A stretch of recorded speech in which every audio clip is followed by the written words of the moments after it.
মন্দিরে যাওয়ার এটাই হচ্ছে মূল গেট, একেবারে এটাই হচ্ছে মূল রাস্তা। এই রাস্তাটা সোজা যাচ্ছে, জৌনবীবী রয়েছে, শীতলা মা রয়েছে, মনসা রয়েছে, অনেকগুলো ঠাকুর রয়েছে, গাজী সাহেবও রয়েছে। নৌকা থেকে নেমে এই রাস্তা ধরেছে, একেবারে মন্দিরে যাওয়ার রাস্তা, প্রতি পদে রোমাঞ্চ রয়েছে। বছর আগে যখন এসেছিলাম তখন এই দিকটা থেকে আমি নৌকা পেয়েছিলাম, আর এখন নতুন করে এই দিকটাতে ফিশারি টাইপের এমন কিছু তৈরি হচ্ছে, ঠিক ওই দিকটা যে জঙ্গলটা রয়েছে। তো নমস্কার, আজকে সকাল সকাল ব্লগটা শুরু করি। আজকে হচ্ছে 29শে বৈশাখ, আর আজকের অনুষ্ঠিত হচ্ছে মইপিটের জঙ্গল পূজা। প্রতি বছর বৈশাখ মাসের শেষ মঙ্গলবার মইপিটের এই জঙ্গল পূজাটা অনুষ্ঠিত হয়। গত বছরও আমি গিয়েছিলাম, এই নিয়ে 3 বছর যাচ্ছি। আজকের এই ব্লগে আমি মূলত তোমাদেরকে জঙ্গল পূজাটা দেখাবো এবং আমি কিভাবে যাচ্ছি সেটাও তোমাদেরকে এই ব্লগে দেখাবো। আগের ব্লগের মতন এই ব্লগটাও দেখতে থাকো, আশা করছি তোমাদের ভালো লাগবে। আর জঙ্গল পূজার এই ব্লগটা যদি ভালো লাগে তাহলে অবশ্যই করে লাইক, শেয়ার, কমেন্ট করে দিও। শনিবারে বাজারে এসে নামলাম, জয়নগর থেকে বাসে উঠেছিলাম। বাসে আমার ভাড়া নিয়েছে 60 টাকা। এখান থেকে এইদিকে এই যে টোটোগুলো, মেশিন ভ্যানগুলো যাচ্ছে, এগুলো কিন্তু সবই যাচ্ছে জঙ্গল পুজোর উদ্দেশ্যে। তো এখান থেকে আবার আমাকে গাড়ি চেঞ্জ করতে হবে। আর এই শনিবারে বাজার, এখান থেকেই মূলত আমাকে যেতে হবে। আজকের আমার উদ্দেশ্য জঙ্গল পুজো। 2 বছর আগে যখন এসেছিলাম তখন এই দিকটা থেকে আমি নৌকা পেয়েছিলাম, আর এখন নতুন করে এই দিকটাতে ফিশারি টাইপের এমন কিছু তৈরি হচ্ছে, ঠিক ওই দিকটা যে জঙ্গলটা রয়েছে ওখান থেকেই মূলত নৌকা পাবো, যে নৌকাগুলো আজকের একদম ফ্রি অফ কস্ট ওপারে নিয়ে যাবে, একেবারে নদীর ওপারটায় জঙ্গলটা যেখানে মূলত আজকের পূজাটা চলছে। তো চলো নৌকা পেরিয়ে যাই, আর এই নৌকা পেরোনোর যে দৃশ্য সেটা তোমাদেরকে দেখাই। সকাল সকাল আসার একটাই সুবিধা, এই মুহূর্তে ভিড় অনেক কম। যত বেলা এগোবে তত কিন্তু এই এলাকাগুলোতে মানুষ লাইনে দাঁড়িয়ে পড়বে নৌকার জন্য। তো চলো নৌকাতে উঠি।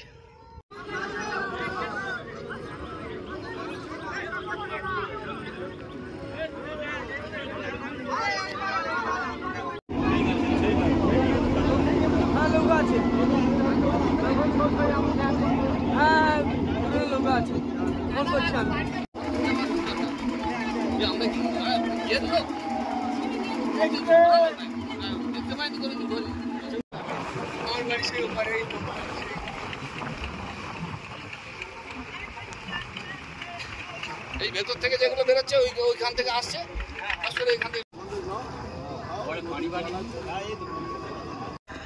নৌকা থেকে নেমে এই রাস্তা ধরেছে, একেবারে মন্দিরে যাওয়ার রাস্তা, প্রতি পদে রোমাঞ্চ রয়েছে। বছরে একবার কেবল আসা এই জঙ্গল পূজাতে একটা অসাধারণ ফিলিংস হয়। সুন্দরবন একটা হেরিটেজ এলাকা, আর এই সুন্দরবনের যেটা সবচেয়ে বেশি বিখ্যাত সেটা হচ্ছে রয়্যাল বেঙ্গল টাইগার। তোমরা সকলে জানো, সুন্দরী, গড়ার, গেওয়া, পদে পদে এই হুক্কাগুলো উঠে আছে, এই হুকগুলো এগুলো লাগে। তো চলো মন্দিরের কাছে যাই।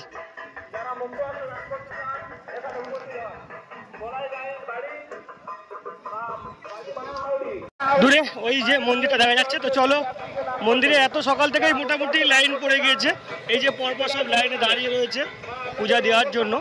তো এখন ভিড় কম আছে, মন্দিরের কাছে যাই আর মন্দিরের ঠাকুরটা তোমাদেরকে দেখাই। তো এই হচ্ছে মন্দির, আজকের ফুল দিয়ে মোটামুটি ডেকোরেশনটা এরা করেছে, অসাধারণ ডেকোরেশন করেছে। ভিড় এই মুহূর্তে অনেক কম, সকালবেলা যত বেলা গড়াবে তত মানুষ আসতে শুরু করবে। এই যে মন্দিরটা রয়েছে, এই মন্দিরের একটা ঐতিহ্য হচ্ছে মোরগ দেওয়া। কেউ যদি এবছর একটা মোরগ এখান থেকে নিয়ে যায় তো পরের বছর তাকে 2টো মোরগ দিতে হবে। জঙ্গল পূজাতে মা বনবিবির এই যে ছবিগুলো বিক্রি হচ্ছে, একই সাথে এই যে লেখার বইটা আছে বনবিবির সম্পর্কে বিস্তীর্ণ লেখা আছে। এই মন্দিরটা প্রতিষ্ঠা হয়েছিল 1385 সালে মইপিট, নগেনাবাদ, আর এটা হচ্ছে কোস্টাল থানার মধ্যে পড়ে, দক্ষিণ 24 পরগনার। এই যে ছবিটা রয়েছে, এই ছবিটা এবং এই বইটা একসাথে কম্বো ব্যাগ নিলে 100 টাকা পড়বে। যারা এই আসবে আর কি আজকের এই মেলাতে, তারা অবশ্যই এখান থেকে এটা নিতে পারবে। সুন্দরবনের যে ঐতিহ্য ঠাকুরগুলো রয়েছে, প্রচলিত ঠাকুর, সেগুলো সব কটারই কিন্তু ছবি রয়েছে এখানে। প্রচুর মানুষ এসেছেন, তারা এই মুহূর্তে অপেক্ষা করছে, মন্দিরের একেবারে সামনে লাইন দিয়ে দাঁড়িয়ে পড়েছে। কিছুক্ষণের মধ্যে সাধারণের জন্য খুলে দেওয়া হবে, তারা পূজা দিতে পারবেন। আর এই যে মন্দিরের ভিতরের অংশটা তোমাদেরকে দেখাবো।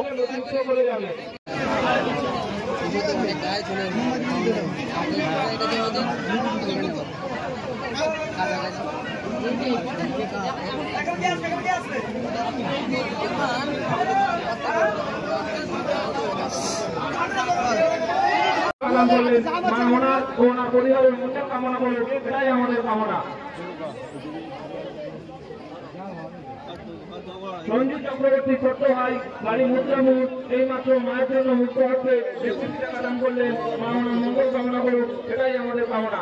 আজকে মুক্ত হাতে দান করুন, মায়ের উন্নতির জন্য দান করুন, এ দান বিফলে যাবে না। দান করবেন, মা ওনার পরিবারের মঙ্গল কামনা করুন, এটাই আমাদের কামনা।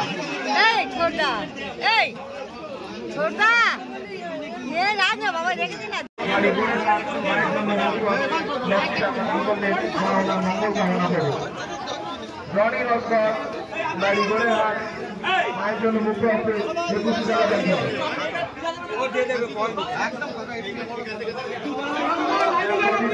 মায়ের জন্য মুক্ত হচ্ছে 20 টাকা দান করবেন।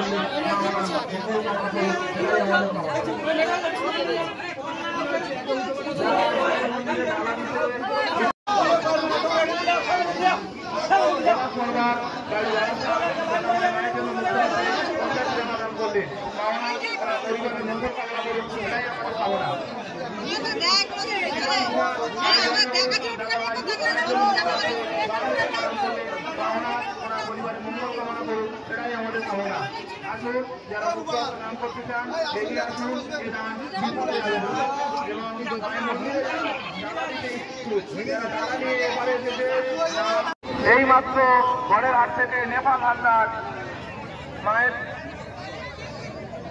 পুজোতে ও মেলাতে আজীবন সদস্য নাম নথিভুক্ত করলো।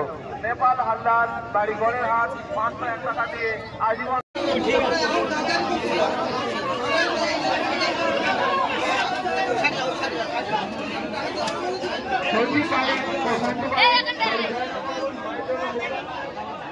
দান করলেন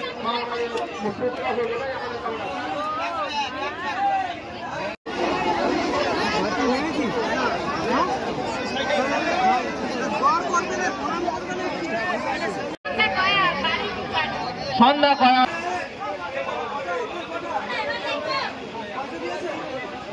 ওখানে নাম লেখানোর জন্য এখানে 15 টাকা, ওটা নাম লেখানোর জন্য এখানে 15 টাকা দিয়ে যাবে, এখানে যাবে।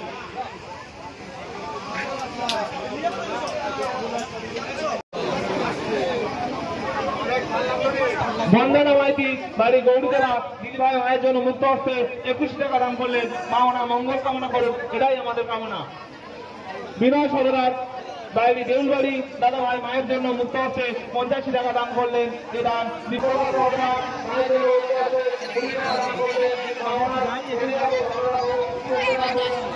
মন্দিরে যাওয়ার এটাই হচ্ছে মূল গেট, একেবারে এটাই হচ্ছে মূল রাস্তা। এই রাস্তাটা সোজা যাচ্ছে। জোয়ার এসে গেছে এই মুহূর্তে, অনেকে আসছেন, অনেকে যারা পুজো দিয়েছেন তারা ফিরে যাচ্ছেন। এই মুহূর্তে জোয়ার অনেকটা এসে গেছে।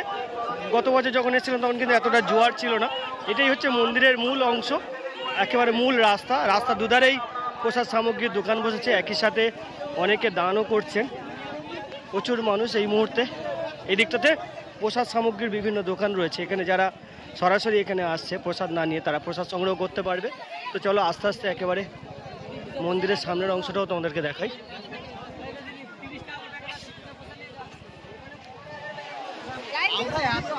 ত্রিশ টাকা, 15 টাকা, 20 টাকা বিভিন্ন প্রসাদের বাক্স রয়েছে, এগুলো মানুষ সংগ্রহ করছে। মা ওনার বড় করুক, ভালো রাখুক, এটাই আমাদের কামনা।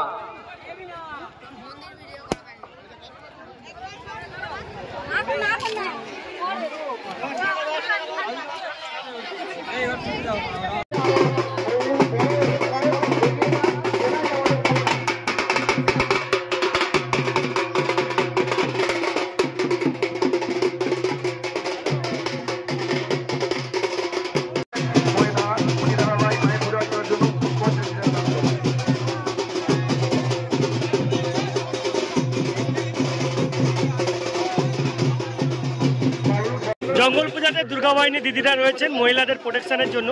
যারা মহিলারা রয়েছেন তাদের প্রোটেকশনের জন্য এই দিদি রয়েছেন। শ্রী শ্রী বনদেবী পূজা স্বেচ্ছাসেবক, ইনি হচ্ছেন দুর্গা বাহিনীর সদস্য, তাই তো দিদি? ভিতরের অংশটা তোমাদেরকে দেখাই। ভিতরে বনবিবি রয়েছে, শীতলা মা রয়েছে, মনসা রয়েছে, অনেকগুলো ঠাকুর রয়েছে, গাজী সাহেবও রয়েছে। পুজোর মুহূর্তটা চলছে, এই মুহূর্তটা তোমাদেরকে একটু দেখাই। আর যারা পূজা দিচ্ছেন তারা এখান থেকে ঠাকুর মশাইদের কাছ থেকে ফুল বাতাসা এই সমস্ত কিছু নিয়ে তাদের পূজা সম্পন্ন করছে।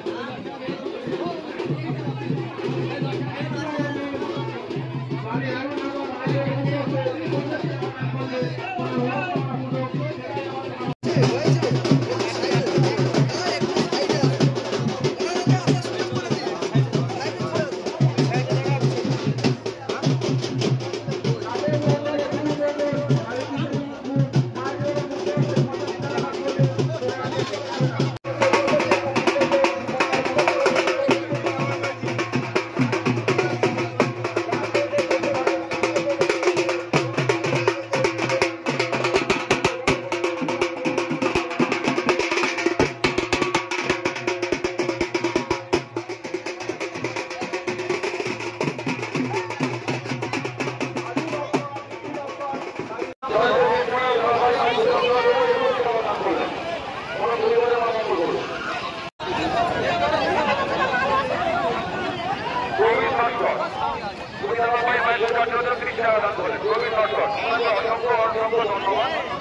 মায়ের জন্য মূল্য আছে 35 টাকা দাম করলেন কোনো পরিবারের সুন্দর কলকাতা মানতলা বাড়ি কলকাতা মানতলা